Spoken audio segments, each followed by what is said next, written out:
मेरे पास एक lady doctor का मैसेज आया व्हाट्सएप के ऊपर, हैदराबाद की रहने वाली हैं, अभी नई नई डॉक्टर हुई हैं।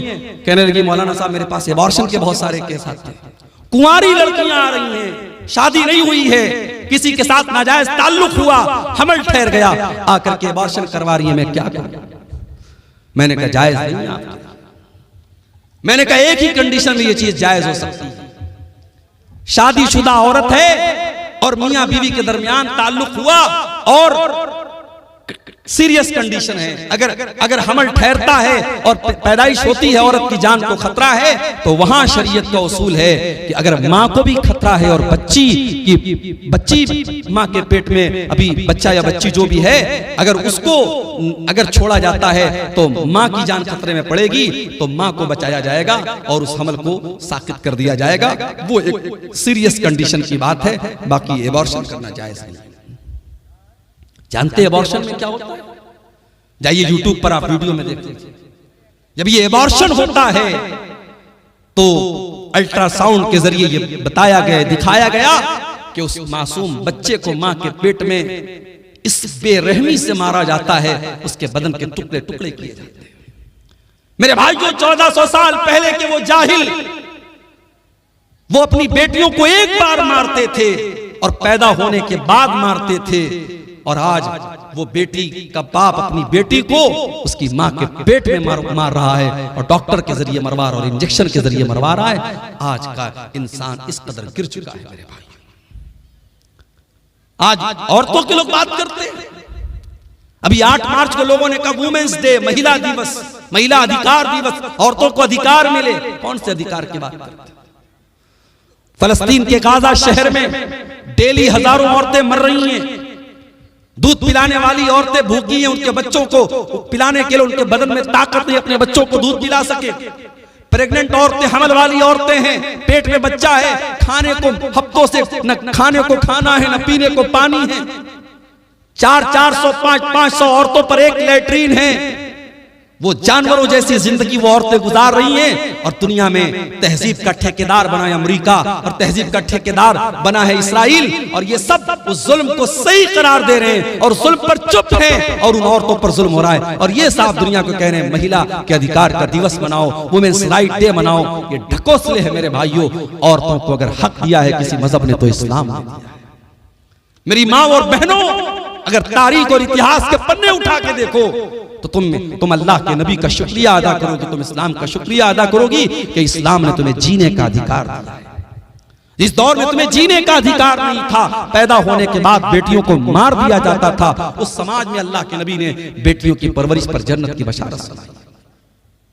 अम्मा आयशा फरमाती हैं, एक दिन मैं घर में बैठी हुई थी, एक मांगने वाली आती है, भीख मांगने वाली आती है, उसके साथ 2 छोटी छोटी बच्चियां हैं। उसने मुझसे कुछ खाने को मांगा। मैंने घर में तलाश किया, मुझे एक खजूर मिली। मैंने वो खजूर उठा करके उस औरत को दे दी। उस औरत ने खजूर के 2 टुकड़े किए और दोनों बेटियों को दे दिया। वलम ताकुल मिनहा शैया, और खुद कुछ नहीं खाया।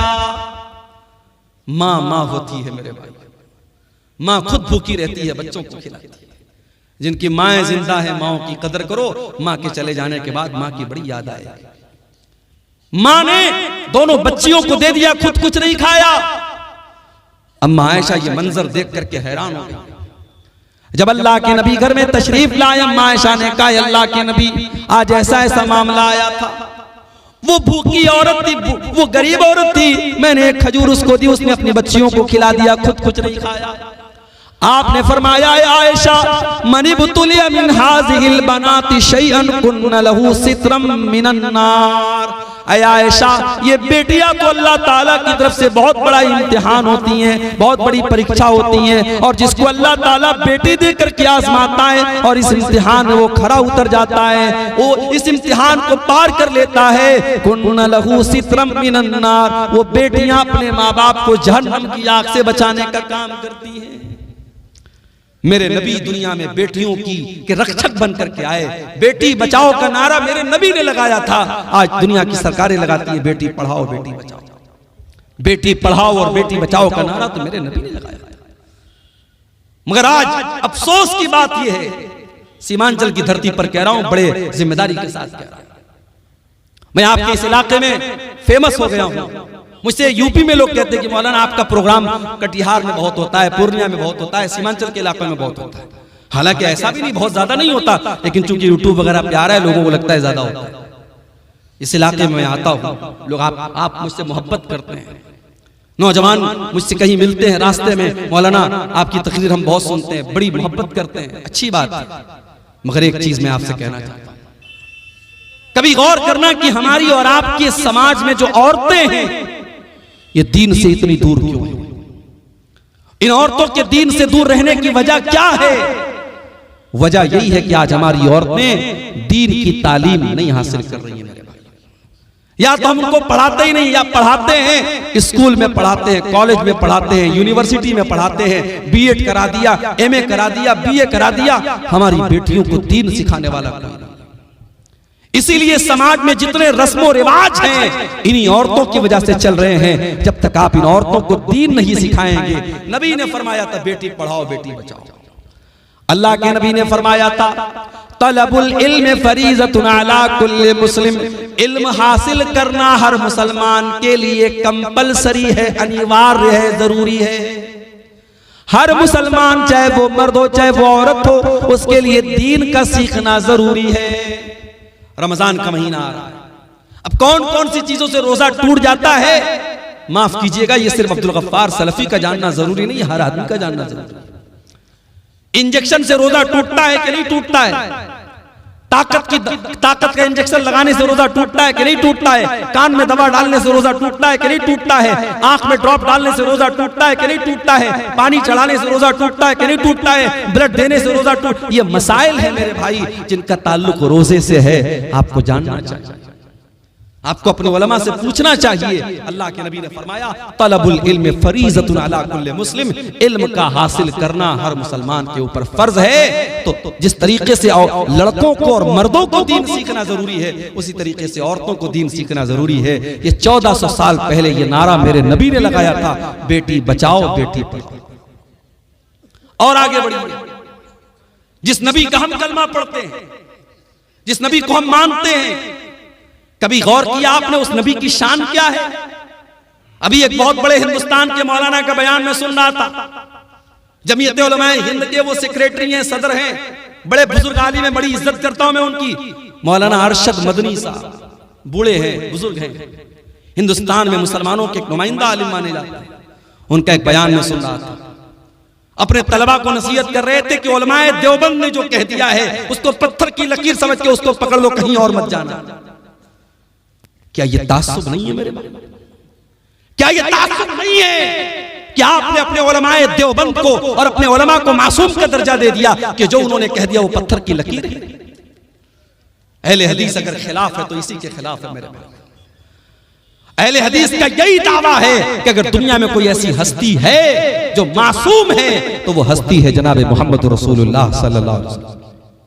और मौलाना अल्ताफ हुसैन हाली ने 100 साल पहले नक्शा खींचा था और कहा था, नबी को जो चाहे खुदा कर दिखाए, इमामों का रुतबा नबी से बढ़ाए, मज़ारों पे जा जा के नजरें चढ़ाए, शहीदों से जा जा के मांगे दुआएं, न तौहीद में कुछ फर्क इससे आए, न इस्लाम बिगड़े न ईमान जाए।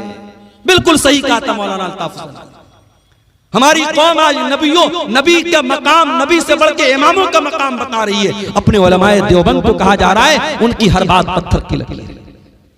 अरे उलमा की बात छोड़ दो, इमामों की बात छोड़ दो, अरे मेरे नबी की शान तो ये है कि मेरे नबी के रहते हुए अगर कोई दूसरा नबी आ जाए तो उसकी भी नहीं चलती। आइए मैं दलील आपको दे देता हूं। सूरह आल इमरान में अल्लाह ने फरमाया वइज़ा क़ज़ल्लाहु मीसाक़न नबिय्यीन, याद करो जब अल्लाह ताला ने सारे नबियों से वादा लिया, लमा आतैतुकुम मिन किताबिन व हिकमा, ऐ मेरे नबियों मैं तुमको अपनी किताब दे रहा हूँ, मैं तुमको रसूल बना रहा हूँ। सुम्मा जाअकुम रसूलुम मुसद्दिकुल लिमा माअकुम, अगर तुम्हारी जिंदगी में मेरा आखिरी नबी आ जाएगा, मेरा आखिरी रसूल आ जाएगा, लतुमिनुन्न बिही व लतंसुरुन्नहु, तो तुम मेरे आखिरी नबी पर ईमान लाओगे, तुम मेरे आखिरी नबी की मदद करोगे। क़ाल अक़ररतुम व अख़ज़्तुम अला ज़ालिकुम इसरी, अल्लाह ने सारे नबियों से वादा लिया, सारे नबियों से एग्रीमेंट लिया कि क्या तुम इस बात का इकरार करते हो कि नहीं करते हो। क़ालू अक़ररना, सारे नबियों ने कहा कि हाँ अल्लाह में इकरार करते हैं। क़ाल फशहदू व अना माकुम मिनश शाहिदीन, अल्लाह ने फरमाया ऐ मेरे नबियों तुम गवाह रहना और मैं भी इस बात के ऊपर गवाह हूं। यह है मेरे नबी का मकाम। मेरे नबी के आ जाने के बाद अब दुनिया में किसी और नबी की रिसालत नहीं चलेगी, किसी और नबी की नबूवत नहीं चलेगी। कयामत के पहले हजरत ईसा अलैहिस्सलाम भी दुनिया में आएंगे तो वो अपनी शरीयत लेकर के नहीं आएंगे, अपना लॉ लेकर के नहीं आएंगे, अपना कानून लेकर के नहीं आएंगे। वो भी अगर पैरवी करेंगे तो जनाब मोहम्मद रसूलुल्लाह सल्लल्लाहु अलैहि वसल्लम के कानून की पैरवी करेंगे। मेरे भाइयों, हजरत उमर फारूक एक मरतबा तौरात का एक नुस्खा लाते हैं और उसको पढ़ने लगते हैं। तौरात का नुस्खा लाए, पढ़ने लगे। अल्लाह के नबी वहीं पर बैठे हुए और अल्लाह के रसूल का चेहरा गुस्से से लाल। हजरत उमर की नजरें तो किताब की तरफ है, तौरात की तरफ है, वो नजर उठा करके अल्लाह के रसूल का चेहरा नहीं देख रहे हैं। अबू बकर सिद्दीक रज़ी अल्लाह तआला अन्हु ने कहा कि ऐ उमर जरा अल्लाह के नबी का चेहरा देख ले, कितने गुस्से में अल्लाह के। हजरत उमर ने देखा अल्लाह के रसूल का गुस्से वाला चेहरा, फौरन तौरात का वो नुस्खा जमीन पर दे मारा और कहा औज़ु बिल्लाहि मिन गज़बिल्लाहि, मैं अल्लाह की पनाह चाहता हूँ अल्लाह के गजब से। रज़ीतु बिल्लाहि रब्बा व बि मुहम्मदिन रसूला व बिल इस्लाम दीना, मैं अल्लाह को अपना रब मानता हूँ, मैं मोहम्मद सल्लल्लाहु अलैहि वसल्लम को अपना रसूल मानता हूँ और मैं इस्लाम को अपना दीन मानता हूँ। उसके बाद अल्लाह के नबी ने फरमाया वल्लज़ी नफ्सु मुहम्मदिन बियदिही, उस अल्लाह की कसम जिसके हाथ में मोहम्मद की जान है। ऐ उमर कान खोल करके सुन लो, लौ बदालकुम मूसा, अगर आज मूसा अलैहिस्सलाम भी दुनिया में आ जाएं और तुम मुझे छोड़ करके मूसा अलैहिस्सलाम की पैरवी करने लगो, उनके पीछे पीछे चलने लगोगे, लज़ललतुम अन सवाइस सबील, तो तुम सीधे रास्ते से भटक जाओगे। और अगर आज मूसा अलैहिस्सलाम भी जिंदा हो जाएं, अगर आज मूसा अलैहिस्सलाम भी जिंदा हो जाएं तो उनको भी मेरी इत्तिबा करनी पड़ेगी, मेरी पैरवी करनी पड़ेगी। ये है अजमत हमारे नबी की, ये मकाम है मेरे भाइयों हमारे नबी का। हमारे नबी तो वो है मेरे भाइयों जो रस्म और रिवाज को खत्म करने के लिए दुनिया में आए थे, आखिरी नबी बन के आए थे। हमारे नबी की मिसाल कैसी है? अल्लाह के नबी एक हदीस में मिसाल बयान करते हैं, एक इंसान ने बड़ा खूबसूरत मकान बनाया, बड़ा बेहतरीन मकान बनाया, बस एक ईंट की जगह छोड़ दी। अब लोग आते हैं मकान का चक्कर लगाते, कहते यार मकान तो बहुत अच्छा है, बस एक ईंट की कमी है। अल्लाह के नबी फरमाते हैं कि वो एक ईंट मैं हूं, मैं नबूवत की आखिरी ईंट हूं, मैं खातमुन नबिय्यीन हूं, मैं आखिरी नबी हूं, मेरे बाद अब कोई और नबी आने वाला नहीं। अल्लाह के नबी खातमुन नबिय्यीन हैं, अब आपके बाद दुनिया में कोई नबी आएगा। और इसीलिए आप देखिए कि अल्लाह के रसूल की जिंदगी में एक बहुत खतरनाक रस्म रिवाज थी। किसी ने अगर किसी बच्चे को पाल लिया तो वो उसका सगा बाप माना जाता था। अभी मेरे पास एक साहब का कॉल आया कि मैंने बेटे को पाला है, मुझे औलाद नहीं हो रही थी, बच्चे को पाला है, तो ये तो पता है कि बच्चे के बाप की जगह जब निकाह पढ़ा जाएगा तो मेरा नाम नहीं बल्कि उसके बच्चे के बाप का नाम लिया जाएगा। लेकिन मैं ये पूछना चाह रहा था कि आधार कार्ड बनवाना है, पैन कार्ड बनवाना है, क्या उस पर मैं अपना नाम दे सकता हूं? मैंने कहा भाई ये देख लो, आप अगर टेक्निकल मजबूरी है आधार में अगर आप अपना नाम ही दे सकते हैं, बच्चे के ओरिजिनल बाप का नाम नहीं दे सकते, मजबूरी है तो अलग बात है। शरीयत तो यही कहती है कि आपको ओरिजिनल बाप का नाम देना पड़ेगा। बच्चे को पाल लेने से आप बच्चे के बाप नहीं बन जाते, शरीयत का कायदा तो यही है। इसीलिए मुसलमानों के यहाँ बच्चों को गोद लेना बहुत मुश्किल टफ मामला है, इसलिए कि इस्लाम बच्चे को गोद लेने पर उसके ओरिजिनल बाप का ही नाम उसके नाम के साथ लगाया जाएगा, पालने वाले का नाम नहीं चलेगा। इस्लाम ने बड़ी सख्ती के साथ इस बात को हुक्म दिया है।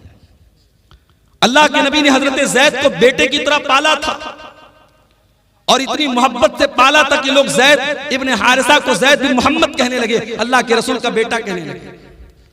और हजरत ज़ैद की शादी जब हजरत ज़ैनब के साथ हुई और मियां बीवी में जब अच्छी तरीके से निभा नहीं हो पाया और हजरत ज़ैद ने अपनी बीवी को तलाक दे दिया। अल्लाह ने हुक्म दे दिया, ऐ मोहम्मद सल्लल्लाहु अलैहि वसल्लम, आप हजरत ज़ैनब की इद्दत पूरी हो जाने के बाद उनसे निकाह कर ले। गौर करो मेरे भाइयों, उस जमाने के रिवाज के हिसाब से हजरत ज़ैनब अल्लाह के नबी की बहू लगती थी, हजरत ज़ैद की बीवी थी, आपकी बहू लगती थी उस जमाने के रिवाज के हिसाब से। और अल्लाह ताला की तरफ से यह हुक्म दिया गया कि आप ज़ैनब से निकाह कर लीजिए। अल्लाह के नबी घबराने लगे, लोग मुझे ताना मारेंगे, लोग मुझे बुरा भला कहेंगे, मैं क्या जवाब दूंगा। अल्लाह ने फरमाया, या अय्युहन नबी ला तुतिल काफिरीन वल मुनाफिकीन, ऐ नबी आप काफिरों की पैरवी न करें, मुनाफिकों की पैरवी न करें। ऐ नबी अल्लाह ने जो हुक्म दिया आप उस हुक्म को मान ले। व तख्शन नास वल्लाहु अहक्कु अन तख्शा, ऐ नबी आपको लोगों से डरने की जरूरत नहीं है, आपको अल्लाह से डरना है, अल्लाह से डरिया। नबी ने शादी कर दी हजरत ज़ैनब बिन्त जहश से। अल्लाह के नबी ने जब उन्होंने उनकी तलाक हो गई, इद्दत पूरी हो गई, अल्लाह के नबी ने शादी कर ली। अब जैसे ही शादी हो गई, अब अल्लाह के नबी के ऊपर मुनाफिकीन की तरफ से एतराज होने लगा, यहूदियों की तरफ से एतराज होने लगा, साहब इन्होंने तो अपनी बहू से निकाह कर लिया। अब जरा गौर करना मेरे भाइयों, जब ये एतराज होने लगा कि अल्लाह के नबी ने अपनी बहू से निकाह कर लिया है, अल्लाह ताला ने कुरान में अपने नबी का डिफेंस किया और कुरान में अल्लाह ने आयत नाजिल की, मा काना मुहम्मदुन अबा अहदिम मिर रिजालिकुम, ओ लोगो मोहम्मद सल्लल्लाहु अलैहि वसल्लम तुम में से किसी मर्द के बाप नहीं है। उनकी औलाद तो जितने उनके बेटे पैदा हुए सब बचपन में इंतकाल कर गए। जब उनका कोई बेटा जवान ही नहीं हुआ तो जब वो किसी मर्द के बाप नहीं है तो फिर उनकी बहू कहां से आ गई। जब वो किसी मर्द के बाप नहीं है, उनके सारे बच्चे बचपन में इंतकाल कर गए, तो तुम ये क्यों कहते हो उन्होंने अपनी बहू से निकाह किया। उनका दूसरा एतराज ये था कि चलो ठीक है, इन्होंने निकाह कर लिया ज़ैनब से, और ज़ैनब इनकी 5वीं बीवी थी और सारे मुसलमानों को ऑर्डर था कि 4 से ज्यादा शादी नहीं कर सकते, और अल्लाह के नबी की ये 5वीं बीवी थी। इस पर भी लोगों ने एतराज किया कि सबके लिए अलग कानून, इनके लिए अलग कानून क्यों है। अल्लाह ने उसका भी जवाब दिया, वलाकिर रसूल अल्लाह, ये अल्लाह के रसूल हैं, ये तुमसे पूछ करके निकाह नहीं करेंगे। इनको अल्लाह ने इजाजत दी है, इसलिए इन्होंने ज़ैनब से निकाह किया है। आम मुसलमानों के लिए अलग हुक्म है और नबी के लिए अल्लाह की तरफ से अलग हुक्म है, तुम्हें एतराज करने का कोई हक हासिल नहीं है। तीसरा एतराज ये किया गया कि अगर अपनी बहू से निकाह कर भी लिया जमाने के रस्म और रिवाज को तोड़ने के लिए, तो ये काम कोई और भी कर सकता था, इन्होंने क्यों किया। ये रस्म तो किसी और के जरिए भी तोड़ी जा सकती थी, ये रस्म अल्लाह के रसूल के जरिए क्यों तोड़ी गई। अल्लाह ने फरमाया, व खातमन नबीयीन, मेरा नबी आखिरी नबी बन करके आया। जब मेरा नबी रस्म और रिवाज को नहीं तोड़ेगा तो कौन तोड़ेगा। मेरे नबी तो रस्म और रिवाज को तोड़ने ही के लिए दुनिया में आए थे। ये अलग बात है, वो नबी रस्म और रिवाज को तोड़ने के लिए आए थे। उस नबी के उम्मती आज रस्म और रिवाज को तोड़ने वाले नहीं बल्कि बढ़ाने वाले। बढ़ा रहे हम रस्म और रिवाज को। शादी के पहले अभी आपने देखा एक बहुत बड़ी शादी हो रही है गुजरात के जामनगर शहर में। मुंबई और गुजरात के बहुत बड़े उद्योगपति घराने में शादी हो रही है और शादी में 9 अरब रुपये खर्च हो चुके। अभी ये शादी के पहले के फंक्शन में 9 अरब रुपये खर्च हो चुके। और ऐसा नहीं कि ये सिर्फ उनके दूसरे मजहब के लोगों में हो रहा है, मुसलमानों का भी बहुत बुरा हाल है। कलकत्ता के मटिया बुर्ज में मैं गया था, वहां लोगों ने मुझे बताया कि बहुत करोड़पति अरबपति मुसलमान ने अपनी लड़की की शादी की तो कई किलो उसने सोना अपनी बेटी को जहेज में दिया था। किलोग्राम नहीं, किलो में उसने अपनी बेटी को जेवरात से लाद दिया था अपनी बेटी। कई शादी हो रही है तो जितने बाराती आ रहे हैं सब बारातियों को सूट दिया जा रहा है, सारे बारातियों को सोने की अंगूठी दी जा रही है। ये मुसलमानों क्या भी ये हाल हो रहा है मेरे भाई। आपके सीमांचल के इलाके में क्या जहेज की रस्म नहीं है? क्या हल्दी की रस्म नहीं है? क्या औरतें सिंदूर नहीं लगा रही हैं? क्या बिंदी नहीं लगा रही हैं? बंगाल में आप चले जाएं तो कहीं फर्क करना मुश्किल हो जाता है कि ये लड़की, ये औरत मुसलमान है या गैर मुस्लिम। जो नबी रस्म और रिवाज को तोड़ने के लिए आए थे जो नबी हमें रस्म और रिवाज की बेड़ियों से आजाद करने के लिए आए थे, आज अफसोस की बात यह है उस नबी का कलमा पढ़ने के बावजूद और उस नबी से मोहब्बत का दावा करने के बावजूद आज हम रस्म और रिवाज की बेड़ियों में जकड़े हुए हैं और न जाने कौन कौन सी रस्म और रिवाज में हम पड़े हुए। एक शादी में मैं गया बनारस में, हमारे खानदान में रिश्तेदारी में शादी थी, मैं गया तो शादी के पहले लड़की वाले बहुत सारा सामान तैयार करते हैं, लड़के वाले दुल्हन के लिए, बहू के लिए। तो उसमें देखा कि साहब दुल्हन के लिए एक सुहाग की पुड़िया तैयार हो रही है। वो कुछ सामान थे, कुछ जड़ी बूटियां वगैरह थी। मैंने पूछा ये क्या है? कहने लगे सुहाग की पुड़िया है। मैंने कहा इसमें क्या क्या है? पता लगा उसमें वो है जो बाल में लगाते हैं, सिंदूर है, बिदिया है। मैंने कहा ये क्या है? कहने लगे सुहाग की पुड़िया है। माफ करना मेरे भाइयों, इस्लाम में कोई सुहाग की पुड़िया नहीं होती। इस्लाम में एक शादीशुदा औरत के लिए सुहाग की कोई निशानी नहीं। बाज़ औरतें समझते चूड़ी पहनना ये सुहाग की निशानी है, कुंवारी लड़की भी चूड़ी पहन सकती है। और ये सिंदूर लगाना और ये बिंदिया लगाना तो बिल्कुल मुशरिकाना और शिरकिया चीज है, ये तो नहीं करना चाहिए। और ये जो मंगलसूत्र पहनती हैं कि ये साथ ये सुहाग की निशानी, ये भी गैर मुस्लिमों का तरीका है, इस्लाम से इसका कोई ताल्लुक नहीं। इस्लाम में सुहाग की कोई निशानी नहीं है। सुहाग की बस एक निशानी है, शौहर के दिल में बीवी की मोहब्बत, बीवी के दिल में शौहर की मोहब्बत। या साहब शादी में सुहाग की पुड़िया दी जा रही है। शादी के पहले एक रस्म होती है हल्दी की रस्म। कहीं कि आपने देखा होगा हल्दी की रस्म में बाकायदा जितनी लड़कियां हैं सब पीले रंग का कपड़ा पहने हुए। सावन का महीना आता है, सावन के महीने में पीले रंग का कपड़ा और पीले रंग की चूड़ियां मुसलमान औरतें पहनती हैं। धनतेरस का त्योहार आता है, बिहार में मैंने पटना में देखा कि मुसलमान औरतें मार्केट से सामान खरीद रही हैं। मैंने पूछा ये क्या हो रहा है? कहने लगे मुसलमान भी धनतेरस के दिन ये मान्यता है, लोगों का ये मानना है कि धनतेरस के दिन कुछ ना कुछ जरूर खरीदना चाहिए, चाहे एक झाड़ू ही खरीदा जाए। तो गैर मुस्लिमों के साथ मुसलमान भी धनतेरस के दिन कुछ ना कुछ जरूर खरीदते हैं। क्या है मेरे भाई? ये फजूल की रस्में, ये जाहिलाना रस्में, और आज भारत में दूसरे लोगों के साथ रह रहे करके उनके कल्चर से हमने एडॉप्ट कर ली, हासिल कर ली, और हमारे कल्चर में भी वो चीजें शामिल हो गई। हमारे नबी तो रस्म और रिवाज को तोड़ने के लिए आए थे। हमारे नबी की शान तो ये है, हमारे नबी का मकाम तो ये है कि जब आप मेराज के सफर पे गए तो बैतुल मुकद्दस में सारे नबियों की मौजूदगी में अगर इमामत किसी ने कराई है, सारे नबियों का इमाम अगर कोई बना है तो जनाब मोहम्मद रसूलुल्लाह सल्लल्लाहु अलैहि वसल्लम बने।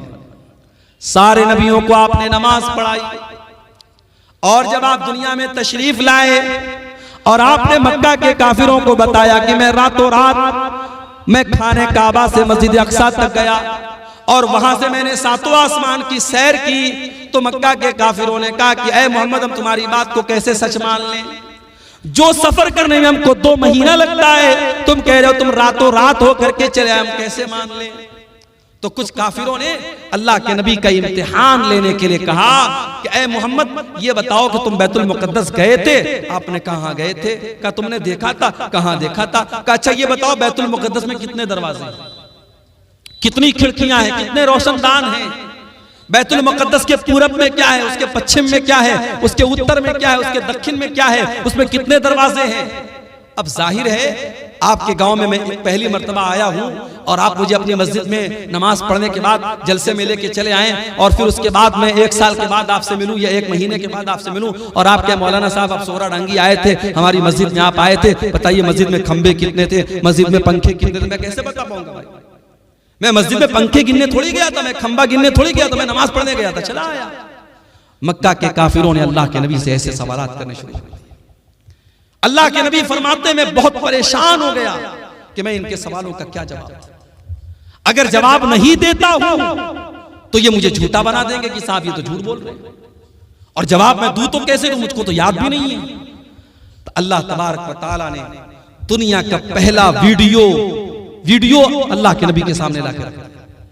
अल्लाह के नबी फरमाते हैं कि बैतुल मुकद्दस का पूरा वीडियो, मैं वीडियो अपनी ज़बान में कह रहा हूं, अल्लाह के नबी ने फरमाया कि बैतुल मुकद्दस का पूरा व्यू, पूरा मंजर मेरे सामने रख दिया गया, और जो वो सवाल करते थे बैतुल मुकद्दस का वो मंजर अल्लाह ताला मेरे सामने ले आता था। वो पूछते थे कितने दरवाजे हैं, मैं गिन के बता देता था इतने दरवाजे। वो पूछते थे कितने खंबे हैं, मैं गिन के बता देता था इतने खंबे। ये हमारे नबी की शान है मेरे भाई।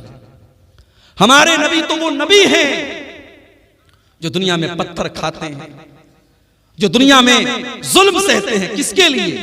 हमारी और आपके लिए। वो नबी मानवता को बचाने के लिए, इंसानियत को बचाने के लिए आए थे। वो नबी इंसानियत के मोहसिन थे मेरे प्यारे साथी।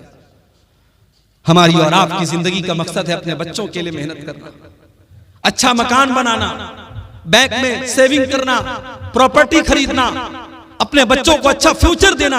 मेरे नबी का मिशन क्या था? मेरे नबी का मिशन सिर्फ एक था, फलअल्लका बाक़िउन नफ्सका अला आसारिहिम इल्लम युमिनू बिहाज़ल हदीस यसफ़ा। ऐ नबी, आपको लोगों के ईमान लाने की इतनी चिंता, इतनी फिक्र है, कहीं आप अपनी जान न दे दें। ऐ नबी, लोगों के ईमान लाने की चिंता में कहीं अपनी जान न दे दे। आपको इतनी फिक्र है लोगों के ईमान लाने की। आपने ताइफ में पत्थर भी खाए, आपने मक्का से ताइफ का 100 किलोमीटर का सफर पैदल तय किया है। आप ताइफ गए, ताइफ के लोगों ने आपका कलमा नहीं पढ़ा, बल्कि आपके दुश्मन बन गए। आपके ऊपर ईमान लाना तो बड़ी दूर की बात है, उन्होंने आपका मजाक उड़ाया। आप जब ताइफ से निकल करके जाने लगे, ताइफ के उन लोगों ने अल्लाह के नबी के ऊपर पत्थर बरसाए। मेरे नबी के जिस्म के ऊपर इतने पत्थर बरसाए गए, आपके जिस्म से खून बहने लगा और खून बह बह करके आपके जूते में जम गया। मेरे प्यारे भाइयों, उस नबी ने पत्थर भी खाए हैं तो हमारे और आपके लिए खाए हैं। वो नबी हमारे और आपके लिए मोहसिन बन करके आए थे। इसीलिए अल्लाह ताला कुरान करीम में कहता है, वमा अरसलनाका इल्ला रहमतल लिल आलमीन। ओ लोगो, हमने तुमको वो नबी दिया है जो सारी कायनात के लिए रहमत बन करके आए थे, रहमत बन करके आए थे। और ये मत समझो कि नबी सिर्फ इंसानों के लिए रहमत बन करके आए थे, नबी तो जानवरों के लिए भी रहमत बन करके आए थे।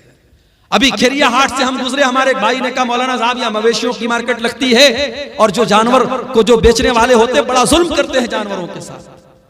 वल्लाह जब हम ये सुनते हैं तो तकलीफ होती है।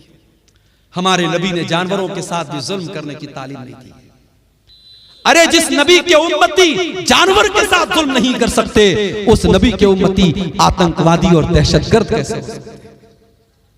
मेरे नबी ने तो एक बकरे को ज़बह करने के टाइम भी हुक्म दिया है कि बकरे को ज़बह करने के टाइम छुरी तेज कर लो, बकरे के सामने छुरी मत तेज करो ताकि उसको डबल डबल तकलीफ ना हो।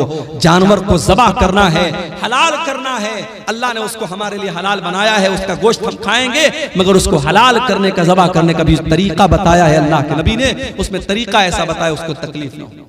और आज मेडिकल साइंस भी ये कहती है कि जो झटके से जानवर को मारते हैं, कभी आप YouTube पर देखिए, जो झटके से जो मारा जाता है और गर्दन के ऊपर ऐसे जो है वो जो चापड़ होता है और उससे मारते हैं, तो वो जो तरीका जानवर को मारने का होता है और जो इस्लाम का तरीका है गले पर छुरी चलाने का, दोनों में बहुत फर्क है। और इस्लामी तरीके में जानवर की जान फौरन निकल जाती है, उसको तकलीफ नहीं होती। जानवरों के साथ भी अल्लाह के नबी ने रहम का बर्ताव करने को दिया। सफर में आप जा रहे हैं, अचानक एक जगह से चींटियों के पास से आप गुजरे, सहाबे किराम को चींटी काटने लगी, सहाबे किराम ने आग लगाई और चींटियों को जला दिया। अल्लाह के नबी को पता चला, अपने सहाबा को डांटा और आपने कहा कान खोल करके सुन लो, आग का अजाब आग का रब ही दे सकता है, आग का अजाब कोई और नहीं दे सकता। चींटी को भी जलाने का आपको अधिकार नहीं है, चींटी को जला नहीं सकते। उसी सफर में अल्लाह के नबी जा रहे थे, एक सहाबी ने एक लाल चिड़िया के बच्चों को ले लिया और लाल चिड़िया जब अपने घोंसले में आई, बच्चों को नहीं देखा, फड़फड़ाने लगी। अल्लाह के नबी की नजर चिड़िया के ऊपर पड़ी। आपने कहा इसके बच्चे को किसने छीना है? एक सहाबी ने कहा अल्लाह के नबी मैंने छीना है। आपने फरमाया जाओ उसके बच्चों को लौटा दो। एक चिड़िया को उसके बच्चे से जुदा करने की तालीम मोहम्मद रसूलुल्लाह ने नहीं दी है। जो एक चिड़िया को उसके बच्चों से दूर करने की तालीम नहीं दे सकते हैं, वो किसी माँ से उसके बच्चे को दूर करने की तालीम कैसे दे सकते हैं? अल्लाह के नबी फरमाते हैं, एक औरत ने बिल्ली को पकड़ा और बिल्ली को बांध दिया, कैद कर दिया, न खाने को देती थी न पीने को देती थी, यहां तक कि बिल्ली मर गई। अल्लाह के नबी फरमाते वो बुढ़िया जहन्नम में जाएगी। एक बिल्ली को बेवजह मारने की वजह से वो जहन्नम में जाएगी। दूसरी हदीस में अल्लाह के नबी फरमाते हैं, एक फाहिशा औरत ने, एक बदचलन औरत ने, जब वो कुएं से पानी निकाल रही थी, एक कुत्ता प्यास से मर रहा था, उसने अपने चमड़े के मोजे में पानी निकाला और कुत्ते को पिला दिया। उसके इस अमल की वजह से अल्लाह ताला ने उस फाहिशा औरत को बख्श दिया, उसको माफ कर दिया। ये मेरे नबी की रहमत है। जानवरों के साथ भी अच्छा सलूक करने की आपने तालीम दी है। और जानवर ही नहीं, मेरे नबी तो बेजान चीजों के लिए भी रहमत बन करके आए। वो हदीस आपने सुनी होगी, अल्लाह के नबी खजूर के तने पर खड़े होकर खुतबा देते थे। एक औरत की नजर पड़ी, उसने देखा अल्लाह के नबी खजूर के तने पर खड़े होकर खुतबा देते हैं। उसने कहा, अरे अल्लाह के नबी, हमें अच्छा नहीं लगता है, आप खजूर के तने पर खड़े होकर के खुतबा दे, हमें अच्छा नहीं लगता है। उस औरत का बेटा बढ़ई का काम करता था, उसने कहा, अल्लाह के नबी, मैं अपने बेटे से कह करके एक बेहतरीन मिंबर आपके लिए बनवा दूंगी। पता ये चला कि आपके उलमा और आपके रहनुमा अगर तकलीफ में और मुसीबत में हैं तो आप ये मत कह के पल्ला झाड़ दीजिए कि साहब हमसे क्या मतलब है। अगर आपके उलमा को जरूरत है आपकी, तो आप उनकी मदद कीजिए। सहाबे किराम अपने नबी को अगर देखते थे कि यहाँ मेरे नबी को किसी चीज की जरूरत है, तो सहाबे किराम अपने नबी की मदद करते थे। यहाँ हालात क्या है, लॉकडाउन लगा, मस्जिदों में पढ़ाने वाले इमाम और मदरसे में प्राइवेट पढ़ाने वाले टीचर 5,000 10,000 जिनकी तनख्वाहें थी, लॉकडाउन में उनकी तनख्वाहें बंद हो गई। मस्जिद की कमेटी ने कह दिया, मौलवी साहब हमारे पास पैसा नहीं है। मदरसे वालों ने कह दिया, हमारे पास बजट नहीं है। कितने मदरसे में पढ़ाने वाले मौलवियों को मैं जानता हूं, उन्होंने कर्जे ले लेकर के लॉकडाउन का टाइम गुजारा। कितने मस्जिदों के इमाम को मैं जानता हूं, उन्होंने लोगों के सामने हाथ फैला करके अपना काम चलाया मेरे भाई। और आज जब लॉकडाउन खत्म हो गया और जिंदगी नॉर्मल हो गई, उन्हीं मौलवियों ने और उन्हीं इमामों ने ये तय कर लिया कि आज के बाद हम मदरसे में नहीं पढ़ाएंगे। हम की कोई छोटी मोटी दुकान कर लेंगे, कोई छोटा मोटा बिजनेस कर लेंगे, कोई कारोबार कर लेंगे, मगर हम ये गुलामी की जिंदगी नहीं गुजारेंगे, ये गुलामी की जिंदगी नहीं बसरेंगे। मेरे भाइयों, अपने इमामों का, अपने उलमा का ख्याल रखें। नबी के दौर में अल्लाह के नबी लकड़ी के तने पर खड़े होकर खुतबा दे रहे हैं। औरत देखती है, कहती है, अल्लाह के नबी हमसे देखा नहीं जाता है, मेरा बेटा बढ़ई का काम करता है, मैं मिंबर ला करके तैयार करके आपको दे दूंगी। अगला जुमा आया, खुतबे जुमा के लिए अल्लाह के नबी मस्जिद में आए, देखा मिंबर आके रखा हुआ है और खजूर का तना कोने में पड़ा हुआ है। अल्लाह के प्यारे नबी मिंबर के ऊपर चढ़े, खुतबा देने लगे। हदीस के अल्फाज है, बुखारी की रिवायत है, फसाहतिन नखला, खजूर के तने से रोने की आवाज आने लगी। खजूर के तने से रोने की आवाज आने लगी। अल्लाह के नबी मिंबर से उतरे और उस खजूर के तने को अपने सीने से लगाया। जब आपने सीने से लगाया तो रोने की आवाज आनी बंद हो गई और सिसकने की आवाज आने लगी। अल्लाह के नबी ने फरमाया, अगर मैं इसको सीने से न लगाता तो कयामत तक ये रोता रहता। और उसके बाद आपने फरमाया, इन्नहा कानत तबकी अला मा कानत तस्मउ मिन ज़िक्र, चूंकि इस मिंबर पर खड़े होकर के मैं अल्लाह का जिक्र करता था, मैं कुरान बयान करता था, मैं हदीस बयान करता था, इसलिए ये लकड़ी का तना रो रहा है। मेरे प्यारे साथियों, मेरे नबी उस लकड़ी के तने के लिए रहमत बन करके आए थे। हम और आप इतने बड़े बदनसीब हैं कि आज उस नबी, जो नबी जिस नबी से लकड़ी का तना भी मोहब्बत करता था, हम इतने बड़े बदनसीब हैं कि उस नबी से का नाम तो हम लेते हैं, उस नबी से मोहब्बत का दम तो भरते हैं, मगर उस नबी की सुन्नतों से हम पीछे हैं, उस नबी के तरीके से हम पीछे हैं। न हमारी शादी ब्याह उस नबी के तरीके के मुताबिक है, न हमारा लेन देन उस नबी के तरीके के मुताबिक है, न हमारा अखलाक उस नबी के तरीके के मुताबिक है। हमारा नौजवान तो नौजवान 60 साल के बूढ़े जब सैलून में जाते हैं और सैलून में जाकर के अपनी दाढ़ी को मुड़ाते हैं और क्लीन शेव होते हैं, उन्हें शर्म आनी चाहिए, उन्हें गैरत आनी चाहिए और उन्हें सोचना चाहिए कि उनके नबी ने कहा था कि दाढ़ी को छोड़ दो, उनके नबी ने मना किया था कि दाढ़ी को मत छेड़ो, दाढ़ी को मत काटो, दाढ़ी को मत मूड़ो। जिस नबी ने दाढ़ी को छोड़ने का हुक्म दिया था, आज उस नबी के उम्मती सैलून में जाकर के दाढ़ी साफ करवा रहे हैं। जिस नबी ने सारी जिंदगी पाक दामनी की जिंदगी गुजारी थी, जो नबी इतने हयादार थे कि अल्लाह के नबी के बारे में सहाबा कहते हैं कि कुंवारी लड़की से भी ज्यादा आप शर्मीले थे, आज उस नबी के मानने वाले और उस नबी का कलमा पढ़ने वाले बेशर्म होते चले जा रहे हैं, बेगैरत होते चले जा रहे हैं। इस कौम की लड़कियों को देख लो, इस कौम के लड़कों को देख लो, आज बेहया होते चले जा रहे हैं। मेरे प्यारे साथियों, उस लकड़ी के तने को भी अपने नबी से मोहब्बत थी। अगर हमें मोहब्बत होती तो हम भी उस नबी के तरीके पर चलते और आगे बढ़ेंगे। वो नबी हमसे बहुत मोहब्बत करते थे, वो नबी हमें बहुत चाहते थे।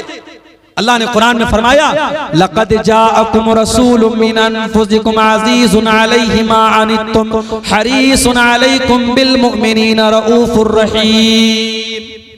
ऐ मुसलमानों, हमने तुमको वो रसूल दिया है जो जान से ज्यादा तुमसे मोहब्बत करते हैं, जो तुम्हें फायदा पहुंचाने की पूरी कोशिश करते हैं, जो तुम्हें तकलीफ से बचाना चाहते हैं। अल्लाह के नबी की सीरत में आप ये वाक़यात देखें। मिसवाक से आप कितनी मोहब्बत करते थे। इंतकाल के पहले भी आपने हजरत आयशा के भाई अब्दुर्रहमान के हाथ में मिसवाक देखी, हजरत आयशा को इशारा किया, हजरत आयशा ने अपने भाई से मिसवाक को लिया, अपने दांतों से नरम किया। अल्लाह के नबी ने अपने आखिरी टाइम भी मिसवाक किया है। मिसवाक से इतनी मोहब्बत करते थे अल्लाह के नबी, उसके बावजूद आपने अपनी उम्मत की आसानी के लिए क्या फरमाया, लौला अन अशुक्का ला उम्मती लअमरतुहुम बिस्सिवाक इंदा कुल्ली सलाह। अगर मैं अपनी उम्मत के लिए परेशानी न समझता, अगर मैं अपनी उम्मत के लिए मुसीबत ना समझता तो मैं मिसवाक को कंपलसरी कर देता, जरूरी कर देता। लेकिन अगर मैं मिसवाक को जरूरी कर देता मेरी उम्मत परेशानी में पड़ जाती, इसलिए मिसवाक को आपने जरूरी करार नहीं दिया। तरावी की नमाज को देखो मेरे भाइयों, पहले दिन अल्लाह के नबी ने तरावी पढ़ाई तो थोड़े से साहब आए, दूसरे दिन आपने तरावी पढ़ाई तो आधी मस्जिद भर गई, तीसरे दिन आपने तरावी की नमाज पढ़ाई तो पूरी मस्जिद भर गई, चौथी रात आप नहीं आए। जब फजर की नमाज में आप आए आपने फरमाया मैं जानबूझ करके नहीं आया। ऐ मेरे साहबा, इस नमाज को लेकर के तुम्हारा जज्बा मैंने देखा, तुम्हारा शौक मैंने देखा। खशीतु अन तुफरज़ अलैकुम, मैं डर गया कि कहीं तरावी की नमाज तुम्हारे लिए फर्ज न हो जाए। उस नबी ने चौथे दिन तरावी की नमाज नहीं पढ़ाई ताकि तरावी की नमाज फर्ज न हो जाए। मेरे भाइयों, वो नबी हमसे इतनी मोहब्बत करते थे, हमारी आसानी चाहते थे वो नबी। मेराज के सफर में आप गए, 50 टाइम की नमाज आपको मिली, आप वापस आए, मूसा अलैहिस्सलाम से मुलाकात हुई। मूसा अलैहिस्सलाम ने कहा कि ऐ मोहम्मद सल्लल्लाहु अलैहि वसल्लम, कितना आपको क्या हुक्म मिला अल्लाह ताला की तरफ से? कहा कि 50 टाइम की नमाज मिली। कहा कि आपकी उम्मत नहीं पढ़ पाएगी। मैंने बनी इसराइल को आजमाया है, मैंने तजर्बा किया है, बनी इसराइल को मैंने बहुत आजमाया है, आपकी उम्मत 50 टाइम की नमाज नहीं पढ़ पाएगी, आप जाइए अपने रब से कम करवाइए। अगर अल्लाह के रसूल को खुद पढ़ना होता 50 पढ़ने में आपको कोई दिक्कत नहीं थी, अपनी उम्मत की आसानी के लिए आप गए और 50 में 10 कम करवा के 40 लेके आए। हजरत मूसा ने कहा 40 भी नहीं पढ़ पाएगी, वापस जाइए। आप फिर गए, 40 में से 10 और कम करवा के लाए, 30 हो गई, 30 से 20 हो गई, 20 से 10 हो गई, 10 से 5 हो गई। 5 टाइम की नमाज भी जब अल्लाह के नबी लेकर के आए, हजरत मूसा ने कहा ऐ मोहम्मद सल्लल्लाहु अलैहि वसल्लम, आपकी उम्मत 5 टाइम की नमाज भी नहीं पढ़ पाएगी। और वाकई 5 टाइम की नमाज भी आज नहीं पढ़ पा रहे। बड़े कारोबारी हैं हम, बड़े बिजनेसमैन हैं, दुकान पर बैठे हुए हैं, हय्या अलस सलाह की आवाज आ रही है, मगर हमें नमाज पढ़ने की फुर्सत नहीं है। रात को 2-2 बजे तक हमारे नौजवान मोबाइल पे लगे हुए हैं और फजर के टाइम 5 साढ़े 5 बजे जब फजर की अजान हो रही है और मुअज्जिन कह रहा है अस्सलातु खैरुम मिनन नौम, नमाज नींद से बेहतर है। 2 बजे तक 3 बजे तक रात में जागने वाला मुसलमान फजर की नमाज में सोया हुआ है।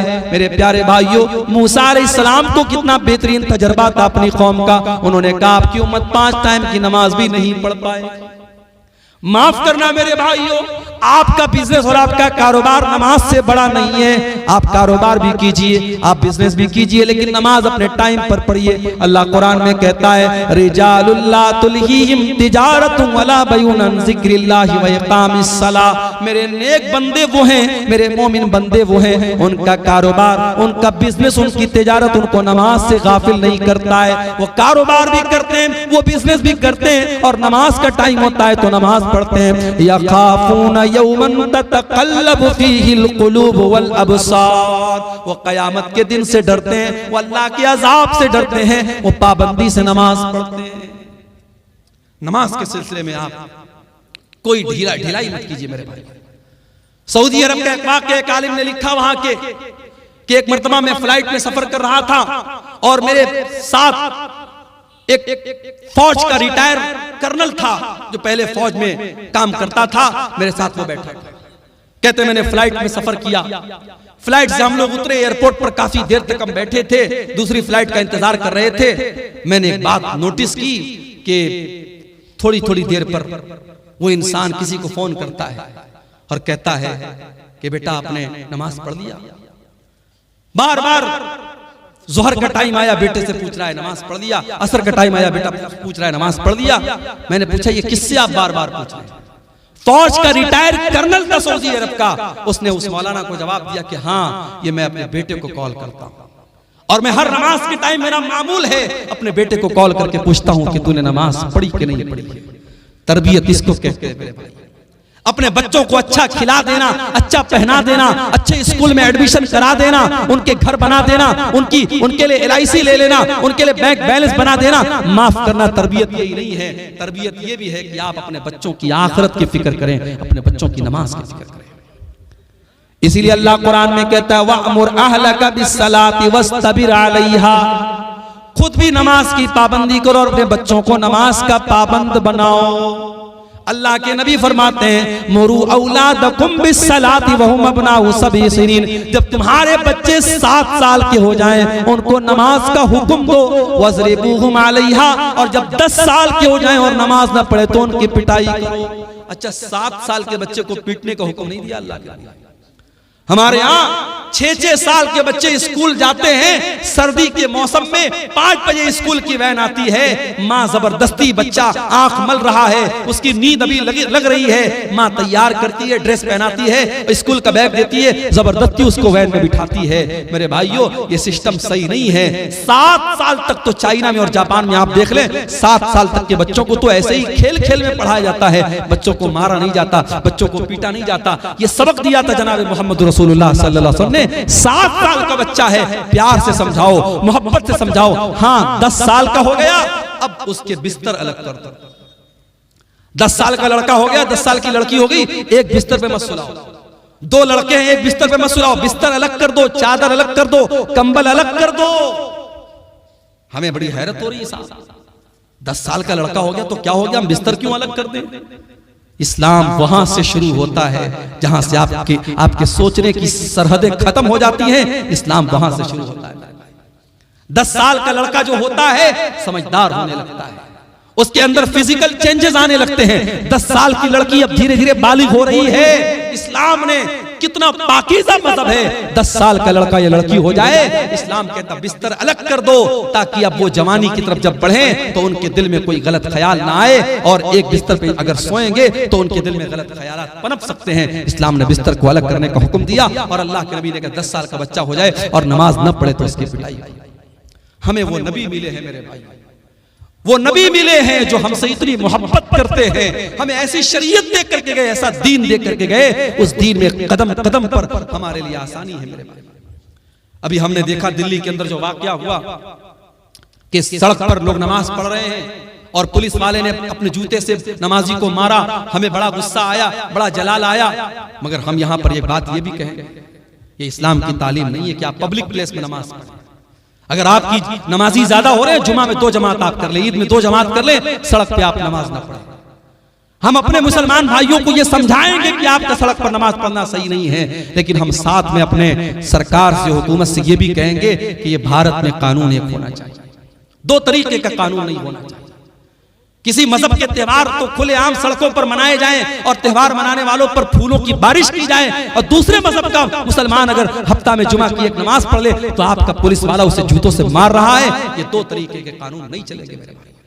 और अगर मान लो हालात कभी दुनिया में ऐसे आ जाएं, सारी मस्जिदें खत्म हो जाएं और सारे जितनी अल्लाह की मस्जिदें हैं सारी मस्जिदों को लोग ढा दे, गिरा दे, तब भी माफ करना नमाज बंद होने वाली नहीं। इसलिए कि अल्लाह के नबी फरमाते हैं 6 चीजें अल्लाह ताला ने मुझको ऐसी दी है जो किसी और नबी को नहीं दी गई। ओती तो सित्तन लम योतहुन आदुन कबली, 6 चीजें अल्लाह ताला ने स्पेशल मुझको दी जो किसी और नबी को नहीं दी। नंबर 1, ओती तो जवामी अल कलिम, अल्लाह ताला ने मुझको जवामी उल कलिम दिया है। अल्लाह के नबी की जुबान से छोटे छोटे जुमले निकला करते थे, लेकिन माना बहुत बड़ा बड़ा होता था।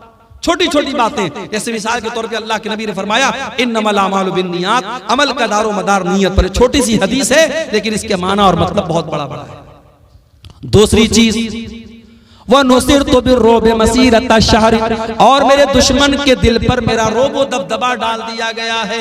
मेरा दुश्मन 1 महीने की दूरी पर भी अगर मुझसे हो, उसके दिल में मेरा रोबो दबदबा डाल दिया गया है। तीसरी चीज वजुइलत लियल अर्ज़ु मस्जिदन व तहूरा, और सारी की सारी जमीन मेरे लिए मस्जिद बना दी गई है। मुसलमान नमाज पढ़ने के लिए मस्जिद का मोहताज नहीं है। कहीं पर भी जंगल में चला जाए, पहाड़ पे चला जाए, दुनिया के किसी भी कोने में चला जाए, नमाज का टाइम हो गया, नमाज वो कहीं पर भी पढ़ सकता है। पाक साफ जगह होनी चाहिए। अगर पानी नहीं मिल रहा है, उसके लिए सारी जमीन पाक बनाई गई, वो कहीं पर भी जमीन पर हाथ मार करके तयम्मुम कर सकता है। सारी जमीन उसके लिए पाक बनाई गई, सारी जमीन उसके लिए मस्जिद बनाई गई। ये हमारे इस्लाम की खासियत है। हमारा दीन बड़ा आसान दीन है। जाड़े का मौसम है, हमने मोजा पहना है, सफर में हम निकले हुए हैं, मोजा नहीं उतार रहे हैं। इस्लाम कहता कोई मसला नहीं, तुम्हें पैर धोने की जरूरत नहीं है। वजू करके अगर आपने मोजा पहना है और सफर की हालत में आप हैं, तो 3 दिन तक आप उसी मोजे को पहने रहिए और उस पर मसा कर लीजिए, पैर को धोने की जरूरत नहीं है। हाँ, अगर अपने घर में है तो 24 घंटे तक आप मसा कर सकते हैं। 24 घंटे के बाद आप मोजा उतार लीजिए, पैर धो के फिर से मोजा पहन लीजिए, वजू करके फिर से पहन लीजिए। आसानियां हैं हमारे दिन में। सफर में हम निकले, अभी हमारे कटिहार के बाद आबाब हैं, कल हम लोग यहाँ से जुमा पढ़ के जामताड़ा गए थे, 350 किलोमीटर दूर गए थे, सफर में निकले हैं। नमाज का टाइम हुआ, हम 4 रकात वाली नमाज को 2 रकात पढ़ेंगे। सुन्नत पढ़ने की जरूरत नहीं है, फजर की सुन्नत पढ़ेंगे, बाकी कोई सुन्नत पढ़ने की जरूरत नहीं है। 4 रकात वाली को 2 रकात पढ़ेंगे, जोहर और असर को इकट्ठे पढ़ लेंगे, मगरिब और इशा को इकट्ठे पढ़ लेंगे। आसानियां हैं कदम कदम पर हमारी शरीयत में। मेरे प्यारे साथियों, यही बात है जो अल्लाह कुरान में कह रहा है, लक़द जाअकुम रसूलुम मिन अनफुसिकुम अज़ीज़ुन अलैहि मा अनित्तुम। हमने तुमको वो नबी दिया है जो तुम्हें जान से ज्यादा प्यार करता है।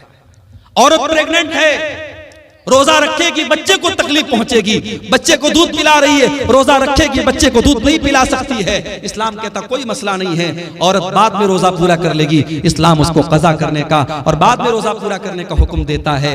औरत पीरियड में है, उसकी कमजोरी का दिन है, उसकी बीमारी का दिन है, चिड़चिड़ापन रहता है, बदन में कमजोरी रहती है, ब्लड आता रहता है, दर्द होता रहता है। इस्लाम ने कहा कोई मसला नहीं, जितने दिन उसको पीरियड आ रहा है वो नमाज नहीं पढ़ेगी, रोजा नहीं रखेगी, रोजा बाद में पूरा करेगी। कदम कदम पर हमारी शरीयत में मेरे भाइयों आसानी रखी गई। वो नबी हमारी आसानी का बड़ा ख्याल रखते थे और वो नबी हमसे बहुत मोहब्बत करते थे।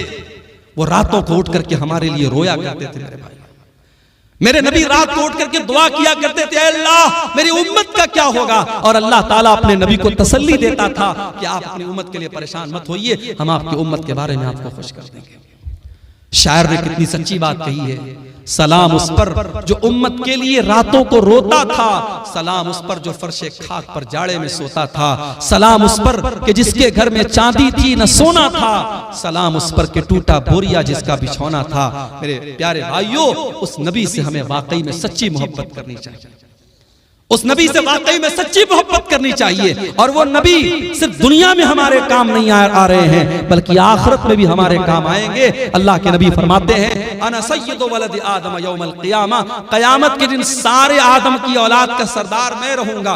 व अव्वलु मन यनशक्कु अन्हुल क़ब्र, और क़यामत के दिन सबसे पहले मेरी कब्र फटेगी। व अव्वलु शाफ़ईन, और क़यामत के दिन जब सारे नबी अपना पल्ला झाड़ लेंगे और कह देंगे मैं आज किसी की सिफारिश नहीं कर सकता, तो सबसे पहले मैं सिफारिश करूंगा और सबसे पहले मेरी सिफारिश कबूल की जाएगी। वो नबी क़यामत के दिन भी हमारे काम आएंगे।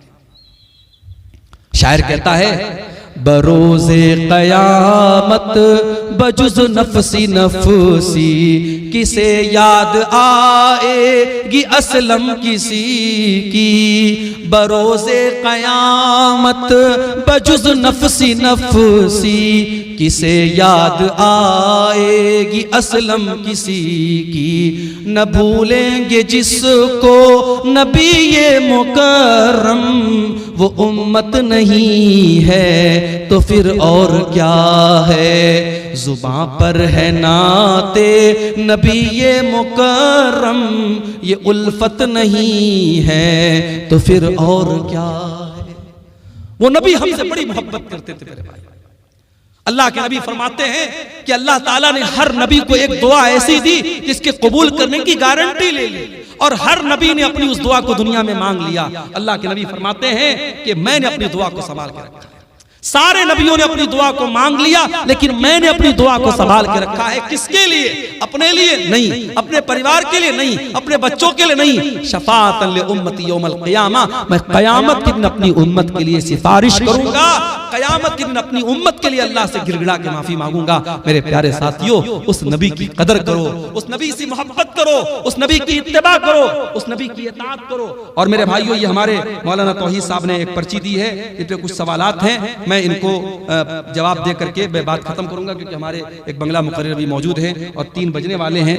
मैं इन सवालों को मुख्तसर तौर पे जवाब दे के बात खत्म करता हूं। एक सवाल आया है, क्या अकीका के जानवर के लिए दता होना जरूरी है? जरूरी नहीं है, दता हो तो बेहतर है, लेकिन जानवर अकीका का जो है वो दता होना शर्त नहीं है। अगर बच्चा मरा हुआ पैदा हो तो उसका जनाजा पढ़ेंगे या नहीं, इस मसले में उलमा का इख्तिलाफ है। अल्लामा अलबानी की जो तहकीक है वो ये है कि चूंकि बच्चा जो होता है 4 महीने का जब हो जाता है, 120 दिन का, तो उसके अंदर रूह डाल दी जाती है।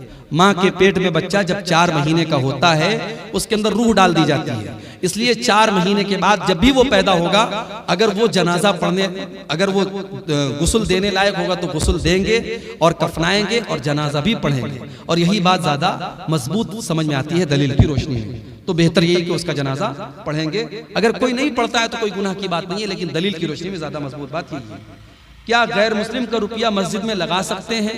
लगा सकते हैं, मगर एक शर्त है। अगर वो गैर मुस्लिम कोई ऐसा कारोबार करता है जो पूरा का पूरा हराम कारोबार है, तो वो पैसा फिर हम मस्जिद में नहीं लगाएंगे, उसको मना कर देंगे, भाई तुम्हारा पैसा हम नहीं ले सकते। लेकिन ऐसा बहुत कम होता है। गैर मुस्लिमों के यहाँ भी हलाल बिजनेस भी होते हैं, हराम बिजनेस भी होते हैं। तो अगर मिक्स आमदनी है तो हम वो ले सकते हैं। इसकी दलील क्या है? नबी के दौर में मक्का के काफिरों ने अल्लाह के घर को खाने काबा को बनाया था आपस में चंदा करके, लेकिन वो लोग भी खाने काबा की बड़ी इज्जत करते थे, तो उन्होंने हलाल आमदनी से ही बनाया था। तो अल्लाह के नबी ने जब खाने काबा को फतह किया, तो आपने खाने काबा को ये कह के गिरा नहीं दिया कि वो उनकी आमदनी से बना है, उनके चंदे से बना है। आपने उस बिल्डिंग को बरकरार रखा। तो ये अमल इस बात की दलील है कि गैर मुस्लिम का चंदा भी हम ले सकते हैं। शर्त ये है कि उसकी आमदनी है हलाल आमदनी भी शामिल हो। अगर मुकम्मल हराम की आमदनी है तो फिर हम उसका चंदा नहीं लेंगे। गाय या बैल का अकीका दे सकते हैं या नहीं? नहीं देना चाहिए, मुनासिब नहीं है। इसलिए कि अकीका के जानवर में जहां भी हदीस में जिक्र है, छोटे जानवर का जिक्र है। बाज़ उलमा ने बड़े जानवर को जायज करार दिया है, मगर दलील के एतबार से उसकी कोई मजबूत दलील नहीं मिलती। जहां पर भी हदीसों में जिक्र है, छोटे जानवर का जिक्र है। आप बकरा बकरी कर सकते हैं, भेड़ा भेड़ी कर सकते हैं, दुम्बा वगैरह कर सकते हैं, लेकिन बड़े जानवर का सबूत अकीका में नहीं मिलता है। क्या सरदार के पास फितरा जमा करके क्या करेंगे? इसको तकसीम करेंगे। देखिए, फितरा के सिलसिले में हदीस में सिर्फ इतना आता है कि हर मुसलमान पर, चाहे वो मर्द हो, चाहे वो औरत हो, चाहे वो बच्चा हो, चाहे वो जवान हो, फितरा फर्ज है। नबी के दौर में इसकी एक इज्तिमाई शक्ल होती थी। लोग अल्लाह के नबी के पास जमा करते थे और वहां से वो गरीबों को दिया जाता था। तो आज अगर आप वो शक्ल अपना रहे हैं, अपने सरदार के पास इकट्ठा कर रहे हैं और वहां से वो गरीबों को दिया जा रहा है, बहुत अच्छी बात है। हाँ, तो कोई हर्ज की बात नहीं, इसमें कोई दिक्कत की बात नहीं है, इज्तिमाई शक्ल में दिया जा सकता है। शर्त यह है कि उसका, देखिए, ज़कात एक अलग चीज होती है। फितरा की रकम हम सिर्फ फुकरा और मसाकिन को दे सकते हैं। फितरा की रकम मस्जिद में नहीं दे सकते। फितरा की रकम से इमाम की तनख्वाह नहीं दे सकते। फितरा की रकम से किसी मौलवी को नजराना नहीं दे सकते। जो गरीब और फकीर और मिस्कीन लोग हैं, उनकी जरूरतों को हम फितरा से पूरा कर सकते हैं और किसी मसरफ में उसको नहीं लगा सकते। कोई हर्ज की बात नहीं, अपने से बांट सकते हैं।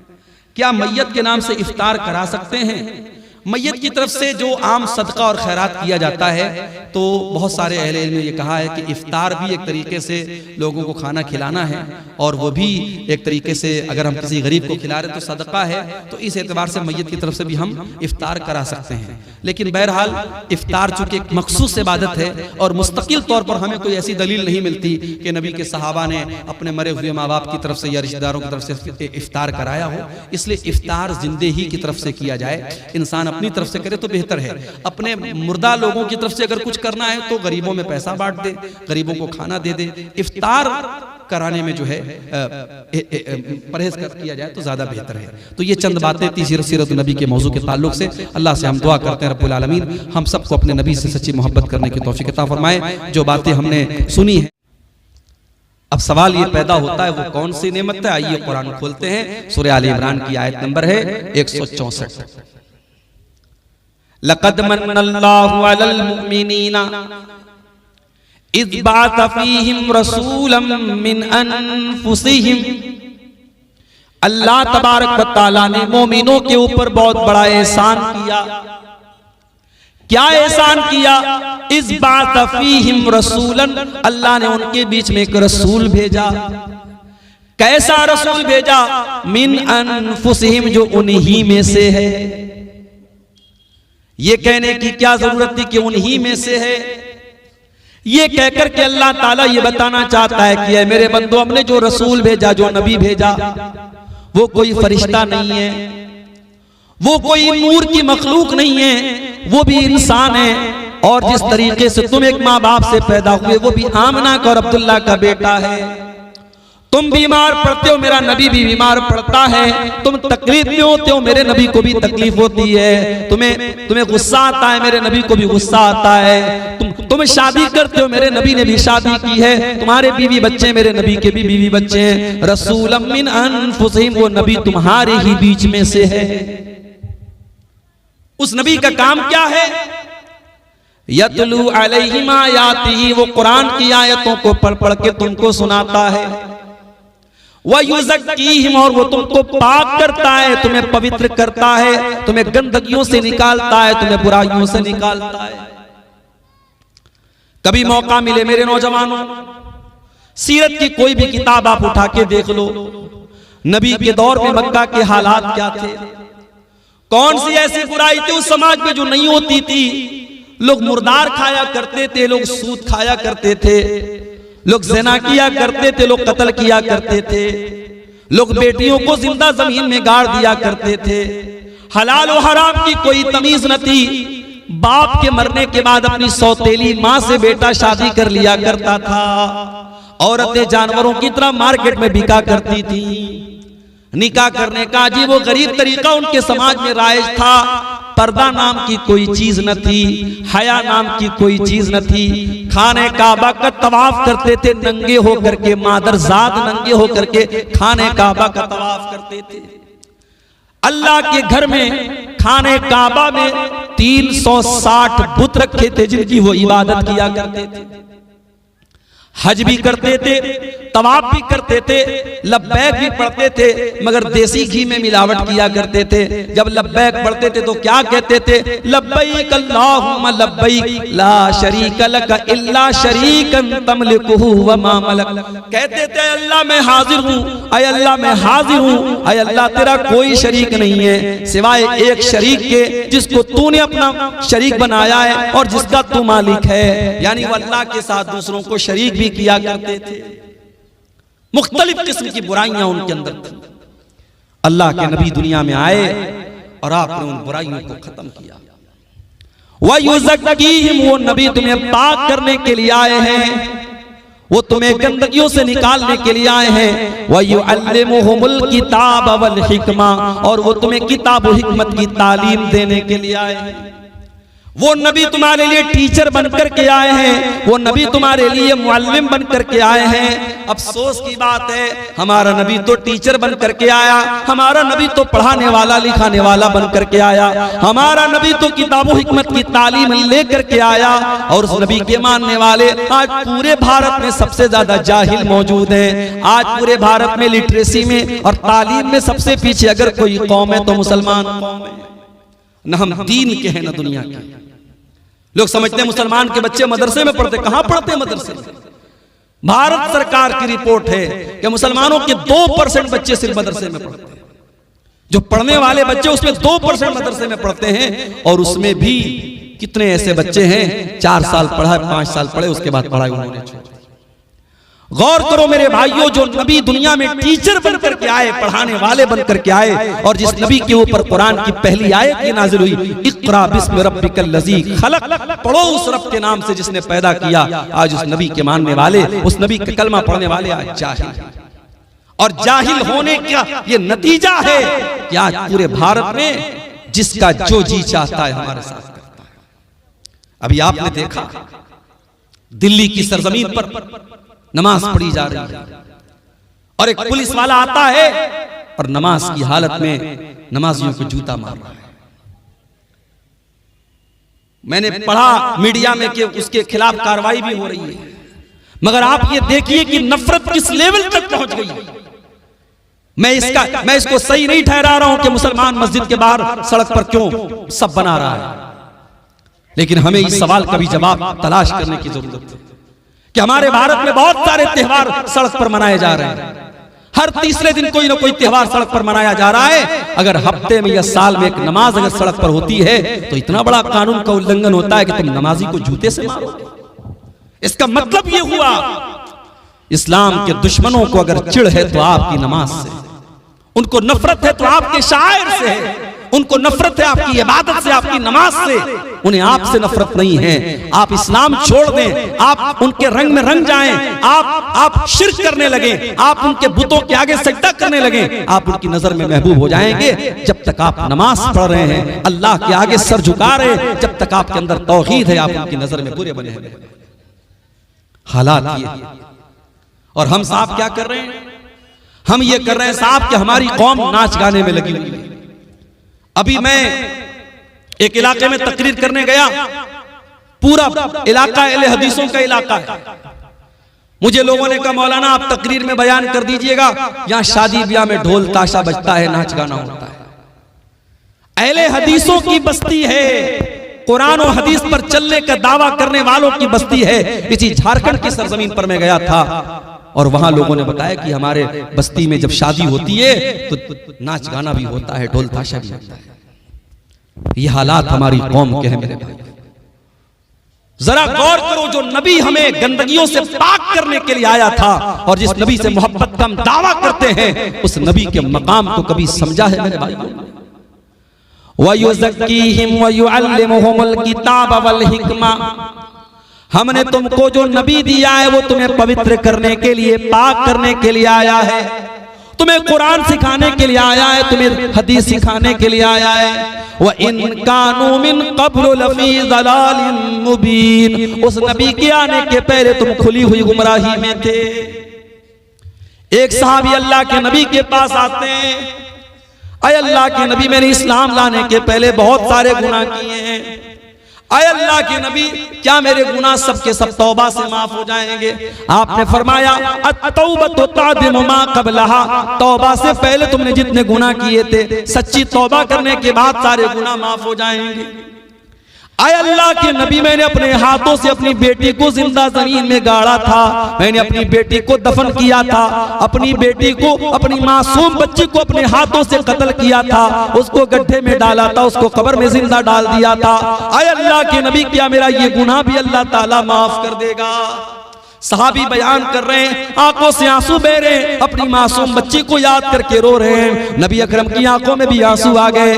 आपने फरमाया ऐ मेरे सहाबी, अल इस्लामु यहदिमु मा क़ब्लहु व तादिमु व तौबतु तादिमु मा क़ब्लहा, इस्लाम लाने के पहले तुमने जो गुनाह किए थे, इस्लाम लाने के बाद वो सारे के सारे माफ हो जाएंगे, और तौबा करने से पहले तुमने जो गुनाह किए थे, तौबा करने के बाद सब माफ हो जाएंगे। नबी अकरम तो इन रस्म और रिवाज को खत्म करने आए थे। जिस समाज में बेटियां पैदा होती थी तो समाज के लिए कलंक मानी जाती थी। बेटी पैदा होती थी, बेटी के बाप का चेहरा काला पड़ जाता था। अल्लाह ताला ने कुरान में नक्शा खींचा है, वइज़ा बुश्शिरा अहदुहुम बिल उन्सा ज़ल्ला वजहुहु मुस्वद्दन व हुवा कज़ीम, जब उसको बशारत सुनाई जाती थी तेरे घर में बेटी पैदा हुई है, तो बाप का चेहरा काला पड़ जाता था। यतवारा मिनल कौमि मिन सूइ मा बुश्शिरा बिही, वो अपनी कौम को अपना चेहरा नहीं दिखाता था। अयुमसिकुहु अला हुनिन यदुस्सुहु फित तुराब, कि क्या करूं अगर इस बेटी को पालता हूं तो समाज में जलील होना पड़ेगा, और दूसरा रास्ता यह कि अपनी बेटी को जिंदा जमीन में गाड़ दूं। वो जिंदा जमीन में गाड़ देते थे। मेरे नबी ने आकर के बताया कि नहीं, बेटी जमीन में गाड़ने वाली चीज नहीं है, बेटी तो रहमत होती है, बेटियां तो अनमोल होती हैं। मेरे नबी ने आके बताया मन आला जारियतैन हत्ता तबलुगा जा यौमल क़ियामत अना व हुवा कहातैन, जिसको अल्लाह ने 2 बेटियां दे दी और 2 बेटियों की उसने अच्छी परवरिश कर ली, दोनों बेटियां जवान हो गई, उनकी अच्छी जगह उसने शादी कर दी। अल्लाह के नबी फरमाते हैं 2 बेटियों का बाप कयामत के दिन इस हाल में आएगा जैसे ये दोनों उंगलियां एक दूसरे के साथ मिली हुई हैं, दोनों उंगलियां जैसे एक दूसरे के साथ सटी हुई हैं। वो बेटियों का बाप अपने नबी के साथ आएगा कयामत के दिन।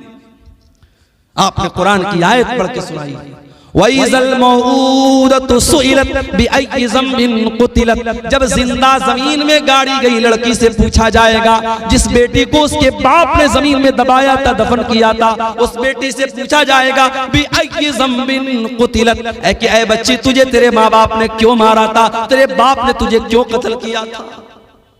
मेरे नबी ने आकर के दुनिया का सबसे बड़ा पाप करार दिया कि कोई अपनी औलाद को कत्ल करते। आज भी कत्ल हो रही है औलाद, आज तरीका बदल गया है साहब। वो क्या करते थे, पैदा होने के बाद मारते थे, हम पैदा भी नहीं होने देते, मां के पेट में मार देते।